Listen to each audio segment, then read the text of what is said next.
ધર્મના દૂષર સત્ય સમાન. સત્ય ધર્મ, શાશ્વત ધર્મ, વૈદિક ધર્મનું રક્ષણ બહુ જરૂરી છે. એ માટે રામદળ ચેનલ ગ્રાઉન્ડ ઝીરો ઉપર હવે ઉતરીને કામ કરી રહી છે. ધર્મના રક્ષણ માટે એક એવી મહામંડલેશ્વરની જમાત જે સૌરાષ્ટ્રના ગામડે ગામડે ફરશે અને રામજી મંદિરોએ ધર્મ સભાઓ કરશે. जय राम जय हनुमान। जय गुरु रामानंद भगवान। जय गुरु रामानंद भगवान। जय गुरु रामानंद भगवान। जय गुरु रामानंद भगवान। राम घन श्याम बेतारुज नाम। राम घन श्याम बेतारुज नाम। अब सबको सम्मति दे भगवान। सबको सम्मति दे भगवान। हे सबको सम्मति दे भगवान। સત્ય ધર્મ, શાશ્વત ધર્મ, વૈદિક ધર્મના રક્ષણ માટે અખાડા મઠ પીઠનો સમન્વય બનાવી રામદળ ચેનલ મૂળ ધર્મ સત્ય ધર્મના રક્ષણ માટે આગળ વધીને પ્રયાસ કરી રહ્યું છે. જન જનમાં લોક જાગૃતિ આવે, સત્ય ધર્મને જાણે, એ માટેના અદ્ભુત પ્રયાસો અમે કરી રહ્યા છીએ. राम जन्मभूमि कृष्ण जन्मभूमि जय श्री राम। આપણી વચ્ચે અહીંયા સરપંચ અને જનતા જનાર ભેગા થયા જે સનાતન માટે, ધર્મ માટે અને સંસ્કૃતિ માટે રાત દિવસ પરિશ્રમ કરે છે, વિચાર કરે છે. રામાનંદ સંપ્રદાય અને વૈષ્ણવ સંપ્રદાયનું રક્ષણ કેમ થાય, સંગઠિત કેમ થાય, એવા શ્રી ભરત બાપુ સાથે સાથે અમારા સાથે આવેલા બધાના નામ ના લેતા પાવન ભૂમિમાં પરમ પૂજ્ય જગતગુરુજીના અધ્યક્ષતામાં મહામંડલેશ્વર 1008 પદ ઉપર નિર્મોહી અખાડાના સાનિધ્યમાં આ લોકોને ઘોષણા કરવામાં આવી. આ લોકોને રાષ્ટ્ર રક્ષા, ધર્મ રક્ષા અને સંસ્કૃતિનો પ્રચાર પ્રસાર તો છે. આમ તો 99% ભારતના સાધુ કે બ્રાહ્મણ રાષ્ટ્ર રક્ષા અને ધર્મ રક્ષા માટે જ વાત કરતા હોય અને એનું જન્મ જ એના માટે થયેલું છે. ત્યારે અમારા અખાડાની ભાષામાં, સંત પરંપરાની ભાષામાં જે ટાઇટલ ની ઘોષણા મહામંડલેશ્વર પદનું કરવામાં આવ્યું, તો આપ સૌની સાનિધ્યમાં આ ભવ્ય અને દિવ્ય મહાપુરુષો, પાંચેય મહાપુરુષોને મહામંડલેશ્વર પદનું અભિષેક કરવામાં આવ્યું. તે બદલ જોરદાર જય બોલો અને તાલીઓથી સ્વાગત કરો.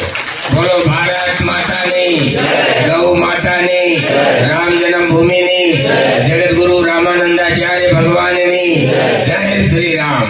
હળમતિયા હનુમાન અને એ હનુમાનજી મહારાજના પાવન સાનિધ્યમાં અખાડા અને મઠ પીઠ સાથે સમન્વય બનાવીને 5 સંતોને મહામંડલેશ્વર પર અભિષેક કરવામાં આવ્યો. આ કાર્યક્રમમાં ખાસ પશ્ચિમ પીઠ સિંગડા મઠના જગતગુરુ વૈદેહી વલ્લભ દેવાચાર્યજી મહારાજ, નિર્મોહી અખાડા અધ્યક્ષ, અખિલ ભારતીય અખાડા પરિષદના મહામંત્રી રાજેન્દ્રદાસજી મહારાજની ઉપસ્થિતિમાં, સાનિધ્યમાં પ્રમાણપત્ર આપીને મહામંડલેશ્વર પદ અભિષેક કરવામાં આવ્યો. આજના મંગલકારી આ પર્વમાં જગતગુરુની ઉપસ્થિતિ, બાબા રાજેશ્વરદાસજીની ઉપસ્થિતિમાં ભરત બાપુની મહેનતને સર્વ સંતોને વંદન કરી અને જે પદેથી આજ હું બોલી રહ્યો છું અને સ્વામીજીને સાંભળ્યા પછી, સદગુરુ વચનને હૃદયમાં ધર્યા પછી, બાબાજીની મહેનત પછી, એના વક્તવ્યમાં સાંભળ્યા પછી અને મંડલેશ્વરને યથાયોગ્ય શા મંડલેશ્વરો કરીને જે વ્યાખ્યા થઈ, એ વ્યાખ્યાના ઉદ્બોધનમાં કહું આપણે બહુ મોટી જવાબદારીને એમને સહજતાથી ભરતદાસજીના કૃપાથી આપણે પકડી લીધી છે. સંતો બધા, કિરીટદાસ બાપુ, કમલદાસ બાપુ, સીતારામ બાપા, અયોધ્યાદાસ બાપુ, આપણને બધાને સહજતાથી મળ્યું છે. અને વેપાર નથી થયો પણ કૃપા થઈ છે. વેપાર નથી થયો. પૂજ્ય રાજેન્દ્રદાસ બાપાને મહામંડલેશ્વર થાવ શું કરવું પડે, એની આપણી ઉપરની મહৎ કૃપાથી આપણને પ્રમાણપત્ર સહિત સિદ્ધ કર્યા છે. અને કાંઈ જ નહીં, પ્રેમ પ્રીત રીત નહીં, જ્યાં રીતનો વેપાર નથી, કેવલ સદગુરુની પ્રીત છે, રાજેન્દ્ર બાવાની પ્રીત છે. અને ભરત બાપુનો ભાવ હતો, આપણને જે પદ મળ્યું છે એ પદની ગરિમા બહુ મોટી છે. સ્વામીજી સામંડલેશ્વરો મહી પૃથ્વી એની ઉપર ગૌરવવંતો પુરુષ થાય અને જન જન સુધી રામ ભક્તિનો પ્રચાર કરવા માટે ભરત બાપુએ પહેલી વાત કરી હતી. એક નાની એવી વાત કરી દઉં કે કલિમલ રસે ધર્મ સબ લુપ્ત ભય સદગ્રંથ દંભિન નિજમતી કલ્પી કરી પ્રગટ કિન્હી બહુ પંથ પ્રગટ થયા છે. પોતાના પ્રાઇવેટ પ્રેસની અંદર જ્યારે ચોપડાઓ છપાણા છે અને જગત સુધી એ ચોપડાઓ પહોંચ્યા છે, ખોટી લીલાઓ પહોંચી, ત્યારે ઉજાગર કરવા માટે તમારા હૃદયનું પ્રેમથી સત્ય પ્રગટ થાય. આપણા પંચ હૃદયમાંથી પ્રેમ સત્ય પ્રગટ થાય અને સત્ય ઉજાગર કરવા માટે આપણે સદગુરુ ભગવાનનો રાજેન્દ્ર બાવાનો વરદ હસ્ત પડ્યો છે. કૃપા પાત્ર છે. આપણે પૈસાથી વહીવટ નથી થયો, કૃપાથી વહીવટ થયો. અને સાચું કૃપાની કૃપા અઘાતી અનન્ય કૃપા આપણને ભગવાનને મળે ત્યારે આપણે સત્યને ઉજાગર કરીશું. રામ ધર્મ, રાષ્ટ્ર ધર્મ અને સાધુ ધર્મને આપણે નિભાવશું. સાધુનો ધર્મ એક છે. બાકી તો હમણાં મેં થોડી વાર પહેલા વાત કરી હતી, દુનિયા છોડીને બાવા બન્યા, રાગદ્વેષ મનમાં રહી ગયો, આ મન ભક્તિમાં રહી ગયો ને લુગડા રંગ્યાથી હું થયું સાહેબ. એકેની ફરજ છે આપણી કે દુનિયા છોડી દીધી, સદગુરુના કૃપા પાત્ર બન્યા. હવે તો એક જ વાત છે, જય જય શ્રી રામ, જય જય શ્રી કૃષ્ણ, હર હર મહાદેવ, હર ગંગે, હર નર્મદે, હર જટાશંકરી. સંત ભગવાનનો જ્યાં જ્યાં પદ પડે, વેદનો જ્યાં આદેશ હોય, કલિમલ ગ્રસે ધર્મ સબ કલયુગના મેરે મનન તમને ધર્મને ગ્રસિત કરીને મન ચડી ગયું. એની માટે શું કરવું તો કે લુપ્ત ભય સદગ્રંથ. કોઈ ગીતાનો કહેનારો ન મળ્યો કૃષ્ણ પછી, યથાર્થ વાત કરનારો ન મળ્યો. રામાયણને વેપાર કર્યા છે. કોઈ સંપ્રદાયનો ગ્રંથ રામાયણ થોડી છે. રામાયણ તો જગતનો ગ્રંથ છે. આની ઉપર આજ બેસી કેવું થાય ત્યારે વાદ ઉભો થાય. વાદને તોડે નામ સાધુ. સંવાદનો વ્યક્તિત્વ આપણને પાંચેયને હાથથી ગુરુજી સંવાદના વ્યક્તિ બનાવ્યા છે, વિવાદના નહીં. આપણે સંવાદિત રહીશું, સમાજની સાથે સંલગ્ન રહીશું અને સમાજને રામ દર્શન કર. રામ મૂર્તિ જ નથી, રામ આદર્શ છે. રામ મંદિર જ નથી, રામ સંત છે. રામ કેવલ વ્યક્તિત્વ જ નથી, રામ પૂજા છે.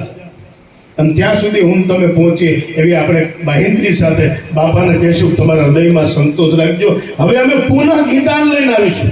સ્વધર્મે નિધનમ થય પરધર્મો ભયાવહ કહેનાર ભગવાન કૃષ્ણ તમારી સમક્ષ મૂકીશું. કોઈ સ્કંદ પુરાણના શ્લોકોને બદલાવી નાખે. બાબાજીને ખબર હોય ઓરિજિનલ સ્કંદ પુરાણ હું ભરતદાસજી દ્વારકા ગયા હતા સદાનંદજી બાપુ પાસે. સ્કંદ પુરાણમાં ક્યાંય નામ નથી. તમને એમ કે સ્કંદ પુરાણમાં તેવા પુરાવા નહીં માનું. સ્વધર્મે નિધનમ થય પરધર્મો ભયાવહ. તમારા ધર્મની અંદર જ મૃત્યુને પામી જાઓ, હનુમાનજીની પાછળ લેટી જાઓ, જ્યાં મૃત્યુ થશે તો યશસ્વી છો. પરધર્મો ભયાવહ. જો ઘૂસપેઠ છે, તુલસી સિવાય બીજી માળા ફેરી તો ભય છે. રામ સિવાય બીજો મંત્ર જપો તો ભય છે સાહેબ. દીવો મૂકવા શિવાલય જ જવાય. અને કોઈક મરી જાય એટલે શ્રી રામ જય રામ જય જય રામ કરતા કરતા નીકળીએ ને. આ દેશના સાધુએ શું આપ્યું તો સરપંચ સાંભળજો, ગામની ગરબીમાં તબલા વગાડતા એ બાવાએ આપ્યું. અને તમારા વડવા કોક નિધામને પામી જાય ને, સ્વધામ જાય ત્યારે રામજી મંદિરનો સાધુ શ્રી રામ જય રામ કરતો આવે અને મસાની ભગવાન ભૂતનાથને જગાડીને કે અમારા ગામનો છે, આનું ધ્યાન રાખજો. અને રામચરણ આ કામ સાધુએ કર્યું છે. એ મસાની કોઈના બાપથી ન જાગે. શ્રી રામ જય રામ કરતો રામા મંદિરનો સાધુ નીકળે અને શમશાન યાત્રા ત્યાં પૂછે ને ત્યાં મારો શંકર જાગી ગયો એને રામ મંત્ર આપીને દીક્ષિત કરે. સાહેબ આપણું ધામ સાકેત છે, બીજા કોઈ ધામની ગૌલોક છે. સાકર જ્યાં કૃષ્ણ હોય ત્યાં વિશ્રામ હોય, જ્યાં રામ હોય ત્યાં વિશ્રામ. આપણે જેવા તેવા ઠેકાણે અટકી જવું. એ પાછું પુનઃ ગામમાં બધા. મારી આ જગત ગુરુજીની હાજરી છે, રાજેન્દ્ર બાબા બિરાજે છે. આ ગામ લોકોને સાધુ તરીકે મારી કરબદ્ધ પ્રાર્થના છે. તમારા ગામના શિવાલય જાજો, તમારા ગામના રામજી મંદિર. નવા મંદિરો બનાવવા નથી, જૂના આપણા બાપાએ હુકામ બનાવવા એને બસ સમજવું છે. નવા નથી બનાવવા. જૂના મંદિરો આપણા વડવાએ શું કામ બનાવ્યા હતા? આ બે મંદિરો શું કામ હતા? પુનઃ એની માટે તમારી તૈયારી થાય. અને અમારા સાધુ આપણી માટે જાગૃત છે. કારણ કે સીતારામનો જય ઘોષ, રાધેશ્યામનો જય ઘોષ પુનઃ કરવો છે. લુપ્ત ભયે સદગ્રંથ. અહીંથી ગીતા લુપ્ત થઈ એટલે તમારે ફરવા જવું પડ્યું. સદગ્રંથો હોય ગયા, પોતાના પ્રેસમાંથી લખાઈને આવ્યું, તમે એને આચવાનું નહીં. જગતગુરુ જે વ્યાખ્યા કરે એ વાત આચું. યથો ધર્મ તતો જય. જ્યાં ધર્મ છે ત્યાં વિજય છે. અને રામો વિગ્રહ ધર્મ ભગવાન કૃષ્ણ ધર્મ સ્વરૂપ છે, ભગવાન રામ ધર્મ સ્વરૂપ છે અને ભગવાન શિવ જે માર્ગ બતાવે ને એ માર્ગે આપણે ચાલનારા છીએ. એટલે આપણો દીવો તો ભગવાન શિવાલય છોડવા જાય છું અને રામધૂન બોલતા જાય ને કોઈ ખગો હોય ને નવો કાંઈક બીજું કાઢી નાખ તો હગાઈ ન કરવી છોકરાને. બીજું હું કામ બોલું છું? આપણો બાપ મરે શ્રીરામ જય રામ જ બોલીને જાય ને, શંકરને કોણ જગાડે? આપણો મહાદેવ કે એ કરવાનું. એટલે ભગવાનને આપણે ખાતરી આપતા કહીશું, નકર વાતોમાં જ વખત વીતે આપણે બધા ઈનાય છે, પણ બાબાજીને સાંભળવા આપણી ફરજ છે. પુનઃ આપના બધા વતી કિરીટ બાપુ, કમલદાસ બાપુ, સીતારામ બાપુ અને અયોધ્યાદાસ બાપુ ને આપનો દાસ કિરીટદાસ આપણને ખાતરીથી ચરણ વંદન કરીને કહે છે કે તમે જે પદવી આપી છે ને એ પદવીની ગરિમા અને મહિમા બેનો અમે ધ્યાન રાખશું અને તમારા ચરણમાં વારંવાર અમે આવતા રહીશું આશીષ પ્રાપ્ત કરવા માટે. બધાને જય જય સીતારામ.